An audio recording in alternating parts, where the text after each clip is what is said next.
Comment et combien facturer un site web, un site internet?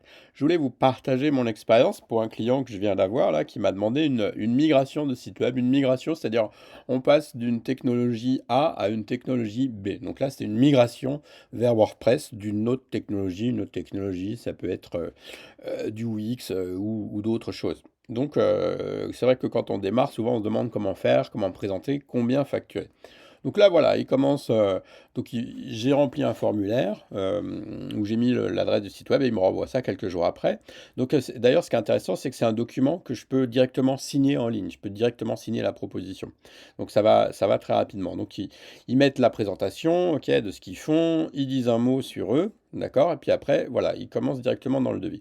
Donc là, bah, ils proposent migration du contenu et des formulaires pour 500 $, sachant que c'est un site web qui fait une vingtaine de pages. Ensuite, ils proposent en option la migration du SEO, comme c'était une option. Bon, bah, le SEO, l'optimisation, la redirection vers les adresses. Ensuite, ils me proposent de garder le même design, c'était la demande à la base, 2500 balles. Donc là, ça commence à taper très fort. Ensuite, il me propose d'optimiser le site web pour 850 $. Ensuite, une petite initiation à WordPress pour la prise en main à 150 $. Ensuite, un plan mensuel de maintenance et de sécurité, 75 $. Donc, ensuite, une gestion du site web qui est hébergé. Donc, on a déjà 75 plus 28, ça veut dire 103 $ par mois. Donc, ça, c'est joli. Et puis, bah, il me propose un planning. Donc, 50%, il demande 50% d'acompte. Et puis, voilà, après, les différents, comment dire, leviers, les différents milestones. Donc voilà ce que ça peut coûter. Alors, juste pour info, moi, ce prix-là, je le trouve complètement délirant, quoi, hein. C'est pour un site, pour une migration. C'est pas une création de site, c'est juste une migration. Donc le tarif est complètement délirant.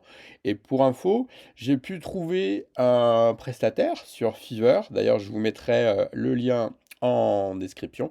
J'ai pu trouver un prestataire sur Fiverr qui fait le même boulot pour, tenez-vous bien, roulement de tambour. Bon, vous vous abonnez, vous mettez un like et je vous dis après le prix. Donc c'est bon, vous avez pu le faire.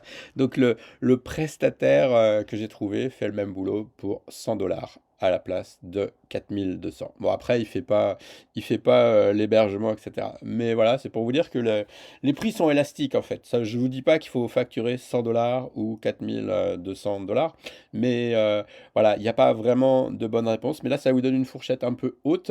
Bon, bah, une fourchette un peu basse, c'est le prix de l'Indien. Après, forcément, si vous facturez, bah, vous pouvez pas facturer le prix que vous achetez, c'est la base du commerce. Mais c'était pour vous donner une idée de, voilà, si vous avez une agence web qui est un bon moyen de gagner de l'argent sur Internet, même si c'est pas, même si vous n'êtes pas très technique, et ben voilà, vous avez une idée de combien ça coûte. Vous pouvez me poser une question dans la description, dans les commentaires.